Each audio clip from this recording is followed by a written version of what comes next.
നമുക്ക് മാനസികമായ നമ്മുടെ ആരോഗ്യം നേരെയാണെങ്കിൽ ഈ രക്ഷാകർതൃത്വം എന്ന പാരന്റിങ് എന്ന രക്ഷിതാവിൻ്റെ ദൗത്യം വളരെ എളുപ്പമാണ്. ഇത് പറയാൻ വേണ്ടി ഞാനൊരു സംഭവം മുന്നിൽ പറഞ്ഞുകൊണ്ട് തുടങ്ങാമെന്നാണ് എനിക്ക് തോന്നുന്നത്. ഞാൻ പലയിടത്തും എൻ്റെ പ്രഭാഷണങ്ങളിൽ ഇത് തന്നെ ഉദ്ധരിക്കാറുണ്ട്. ഞാൻ ബഹുമാനപ്പെട്ട ഖുറത്തുസ് സാദാത്ത് സയ്യിദ് അവറുകളുടെ നവറല്ലാഹു മർഖദഹു മഹാനവറുകളുടെ സിയാറത്തിന് വേണ്ടി ഒരു തവണ അവിടത്തേക്ക് പോവുകയായിരുന്നു. കർണാടകയിലെ ആ പ്രദേശത്തേക്ക് കേരളത്തിൽ നിന്ന് അല്ലെങ്കിൽ കോഴിക്കോട് നിന്നുള്ള യാത്ര കുറച്ച് ദുഷ്കരമാണ്. അങ്ങനെ നീണ്ട ആ യാത്രക്കിടയിൽ എൻ്റെ കൂടെ ഒരു ഒരു പണ്ഡിതനുണ്ടായിരുന്നു. അദ്ദേഹം എന്നോട് പറഞ്ഞു, പാരന്റിങ്ങിനെ കുറിച്ച് ഈ പറഞ്ഞ ആശയം വളരെ ശരിയാണ്. അപ്പം ഞാൻ ചോദിച്ചു, എന്താണ് നിങ്ങൾ അങ്ങനെ പറയാനുള്ള കാരണം? അദ്ദേഹം അത് വിശദീകരിച്ചു. അദ്ദേഹം പറഞ്ഞു, അദ്ദേഹം വളരെ പ്രയാസമുള്ള ഒരു കാലത്ത് ഭൗതിക സാഹചര്യങ്ങൾ വളരെ കുറഞ്ഞ ഒരു പ്രദേശത്ത് ജനിച്ച് വളർന്ന മനുഷ്യനാണ്. കുട്ടിക്കാലത്ത് വലിയ പ്രതിസന്ധികൾ നേരിട്ട് വളർന്ന കുട്ടിയാണ്. എന്ന് പറഞ്ഞാൽ അദ്ദേഹം പറഞ്ഞു, മദ്രസയിൽ പഠിക്കുന്ന കാലത്ത് തന്നെ കഠിനമായ ജോലികൾ ചെയ്താണ് വളരുന്നത്. പക്ഷേ സാമ്പത്തികമായി ആപേക്ഷികമായി എപ്പോഴും കയ്യിൽ ക്യാഷ് ഉണ്ടാകും.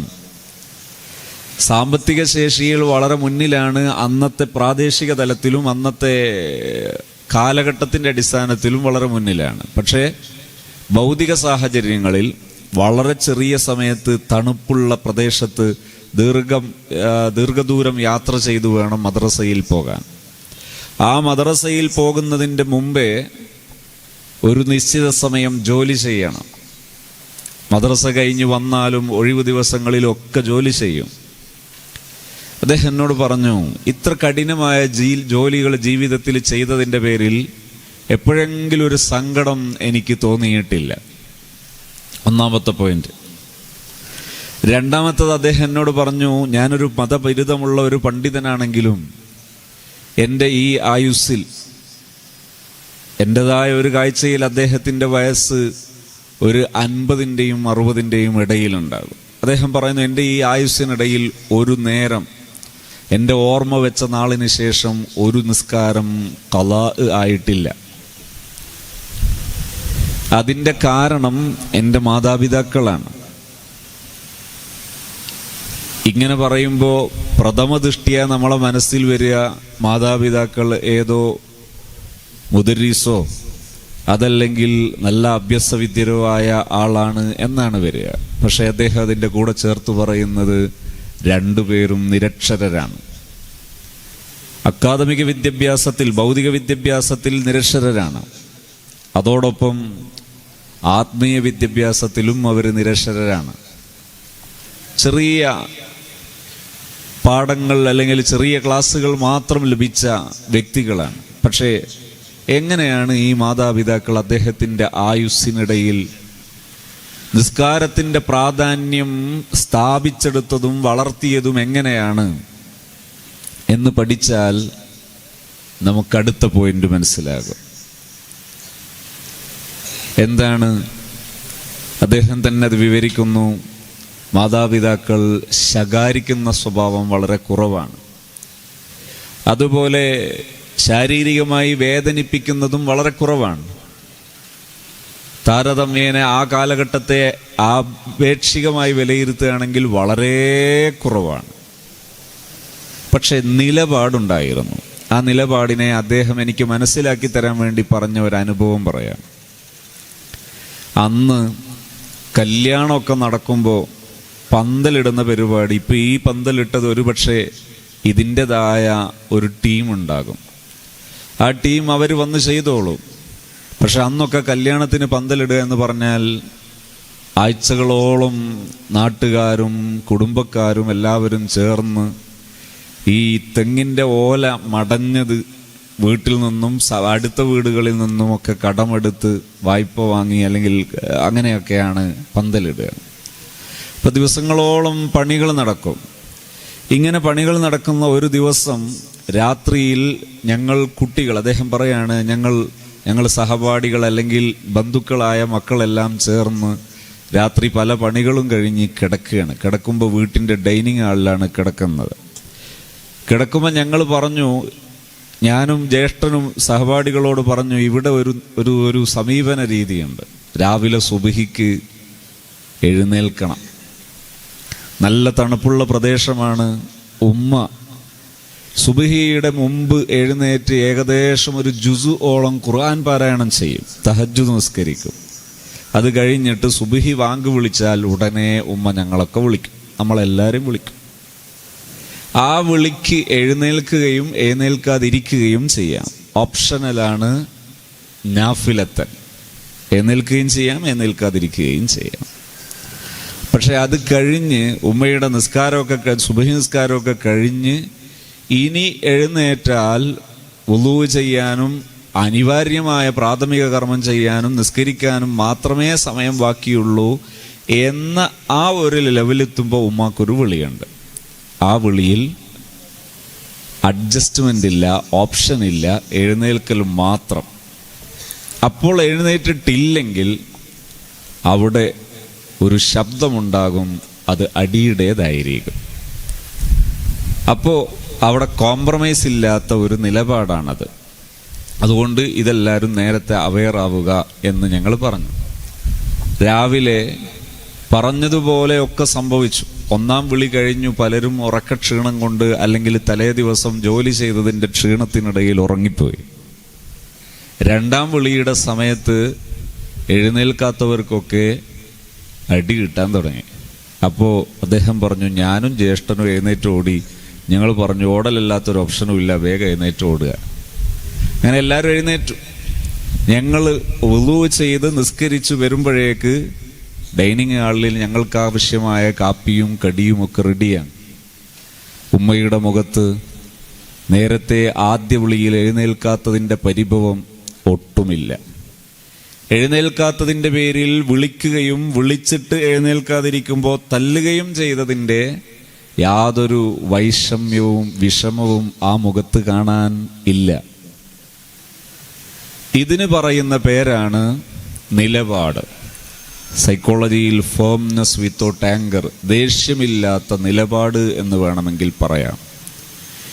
ദേഷ്യമില്ലാത്ത നിലപാട് എന്ന് പറഞ്ഞാൽ ചിലരൊക്കെ ഈ സമയത്ത് എന്ത് ചെയ്യും? ചീത്ത വിളിക്കും, സഭ്യേതരമായി അസഭ്യമായി സംസാരിക്കും, മോശമായി സംസാരിക്കും, ദേഷ്യപ്പെട്ട് പ്രകോപിതരാകും. ഇങ്ങനെ പ്രകോപിതരാകേണ്ടതില്ല, ഇമോഷണൽ ആകേണ്ടതില്ല, വൈകാരികമായി പെരുമാറേണ്ടതില്ല. നല്ല വിവേകത്തോടെ നിലപാടോടെ പെരുമാറി ശീലിച്ചാൽ, അദ്ദേഹം പറയുന്നു, എൻ്റെ ഈ 50 വയസ്സിനിടയിൽ ഒരു നേരത്തെ നിസ്കാരം ഖളാ ആകാതെ ഞാൻ ആവാനുള്ള കാരണം ഈ സമീപനമാണ്. അതുകൊണ്ട് ഒരു രക്ഷിതാവ് പഠിക്കേണ്ടതും ഈ സമീപനമാണ്. ഇവിടെ കുറേ ഉപചർച്ചകളൊക്കെ ആകാം.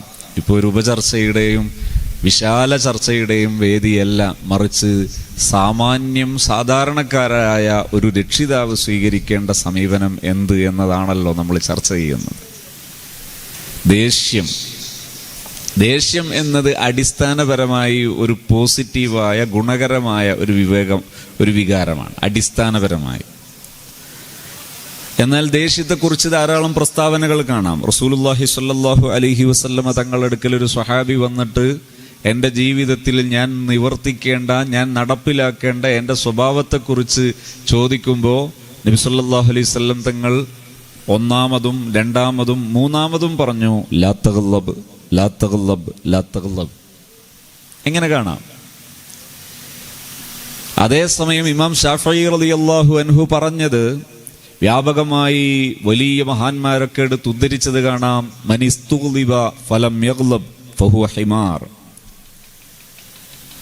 അഥവാ ദേഷ്യം പിടിക്കേണ്ട, ദേഷ്യം ഉണ്ടാകേണ്ട ഒരു ഘട്ടത്തിൽ ഒരാൾക്ക് ദേഷ്യം ഇല്ലെങ്കിൽ ആ ദേഷ്യം ഇല്ലാത്തൊരു മനുഷ്യൻ ഹിമാറാണ്. ഹിമാർ എന്ന വാക്കിന്റെ അർത്ഥം കഴുത എന്നാണ്. അപ്പൊ ഇതെങ്ങനെയാണ് യോജിച്ചു പോകുന്നത്? റസൂലുള്ളാഹി സ്വല്ലല്ലാഹു അലൈഹി വസല്ലം തങ്ങൾ പറയുന്നു, നീ ദേഷ്യപ്പെടരുത്, ദേഷ്യപ്പെടരുത്, ദേഷ്യപ്പെടരുത്.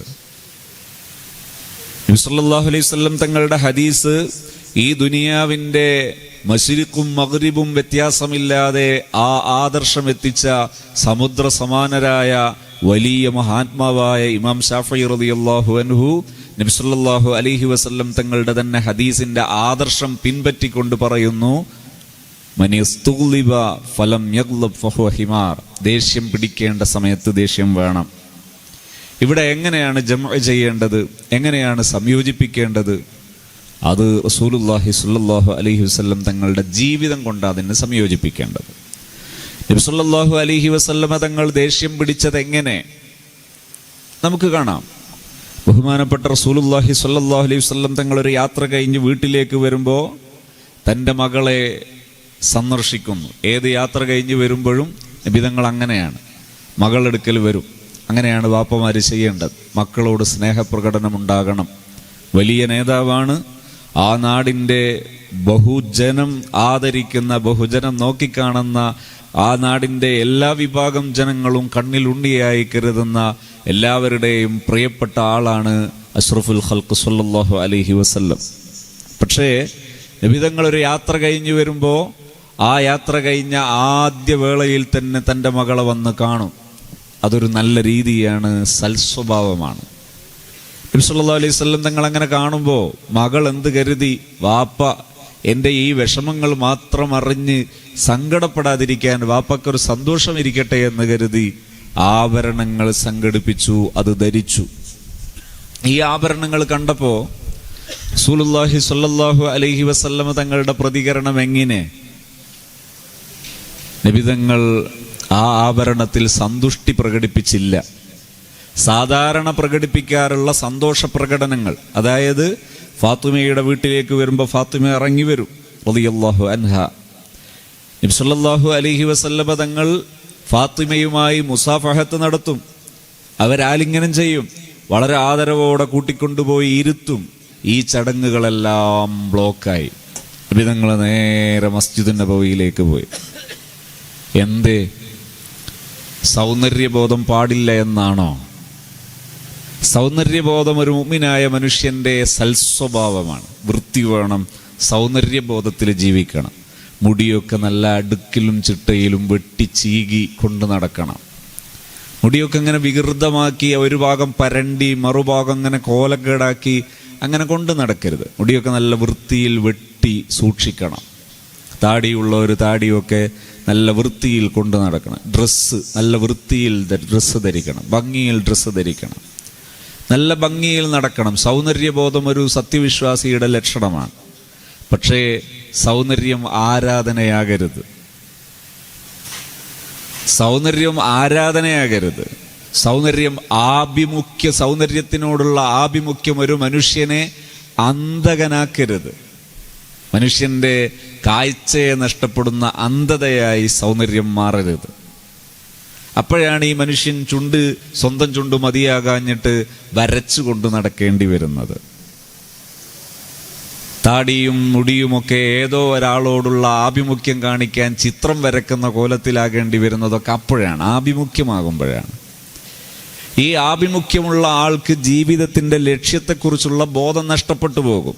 ആ ബോധം നഷ്ടപ്പെട്ടു പോകുന്ന സമയത്ത് ലക്ഷ്യബോധമില്ലായാൽ ആഖിറമാണ് ഒരു മനുഷ്യന്റെ ലക്ഷ്യബോധം. ആ ലക്ഷ്യബോധം നഷ്ടപ്പെട്ടു പോകും. അതുകൊണ്ട് ഫാത്തിമയോട് റസൂലുള്ളാഹി സ്വല്ലല്ലാഹു അലൈഹി വസല്ലമ തങ്ങൾ ദേഷ്യം പ്രകടിപ്പിച്ചു. എങ്ങനെ? ചീത്ത വിളിച്ചോ? തല്ലേണ്ടി വന്നോ? ആക്ഷേപഹാസ്യങ്ങൾ ചൊരിയേണ്ടി വന്നോ? ഇല്ല. ഇതാണ് ദേഷ്യം വേണം എന്ന് പറഞ്ഞതിൻ്റെ പ്രായോഗിക രൂപം. അവിടെ ദേഷ്യത്തിന്റെ പേരിൽ മറ്റൊരാളുടെ അവകാശങ്ങൾ ഹനിക്കേണ്ടതില്ല, ഹക്കുകൾ, റൈറ്റുകൾ ലംഘിക്കേണ്ടതില്ല. ഇങ്ങനൊരു മനുഷ്യനോട് പെരുമാറാൻ കഴിയും. ഇതാണ് ദേഷ്യം വേണം എന്ന് പറഞ്ഞതിൻ്റെ അളവ്. ദേഷ്യം പിടിക്കരുത് എന്ന് പറഞ്ഞതിൻ്റെ അളവോ, ദേഷ്യപ്പെട്ട് മറ്റൊരാളെ തല്ലുകയോ മറ്റൊരാളെ ചീത്ത വിളിക്കുകയോ മറ്റൊരാളുടെ മാനസികമായ ശാരീരികമായ അവകാശങ്ങൾ ലംഘിക്കുകയോ ചെയ്തിട്ട് വേണ്ടിയില്ലായിരുന്നു എന്ന് പിന്നെ ചിന്തിച്ചിട്ട് കാര്യമുണ്ടോ? ഇല്ല. വൈകാരികമാകരുത്. ഇത് തന്നെയാണ് ഈ പണ്ഡിതന്റെ വിഷയത്തിൽ ഉമ്മയുടെ സമീപനത്തിൽ നിന്ന് പഠിക്കുന്നതും. എന്താ? ആ ഉമ്മ ദേഷ്യപ്പെട്ടിട്ടുണ്ട്, ദേഷ്യം പ്രകടിപ്പിച്ചിട്ടുണ്ട്. പക്ഷേ ആ ദേഷ്യ പ്രകടനം മകന്റെ മനസ്സിനെ വേദനിപ്പിച്ചിട്ടില്ല. മകന്റെ ജീവിതത്തിലുടനീളം സത്യത്തിൽ ഈ മകൻ ഈ അടി കിട്ടേണ്ടി വന്നിട്ടുമില്ല.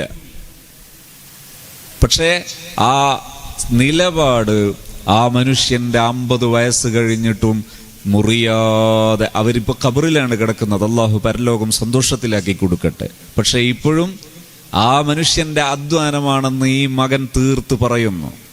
ഞാൻ ഈ വിഷയം മലപ്പുറം ജില്ലയിൽ ഒരു സ്ഥലത്ത് വെച്ച് ഒരു പ്രഭാഷണത്തിൽ സംസാരിച്ചപ്പോൾ എന്നെക്കാൾ വയസ്സുള്ള ഒരു സഹോദരി, അദ്ദേഹത്തിന്റെ ഭർത്താവ് ഒരു പണ്ഡിതനാണ്. ആ പണ്ഡിതന്റെ കൂടെ സമ്മതത്തോടുകൂടെ രണ്ടാരും ചേർന്ന് ഒരു ജീവിതക്കുറിപ്പ് എനിക്ക് എഴുതി അയച്ചു.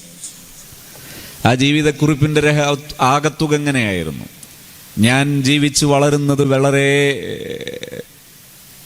സൗകര്യങ്ങൾ കുറവുള്ളൊരു കാലയളവിൽ എൻ്റെ പിതാവ് വളരെ കർക്കശമുള്ള നിലപാടുകാരനായിരുന്നു. പബ്ലിക്കിൽ ഒരിക്കലും ഒന്നിനും ഞങ്ങൾ അയക്കാറില്ല. സ്കൂൾ വിദ്യാഭ്യാസം പോലും ഒരു ചെറിയ കാലയളവിന് ശേഷം നൽകാറില്ല.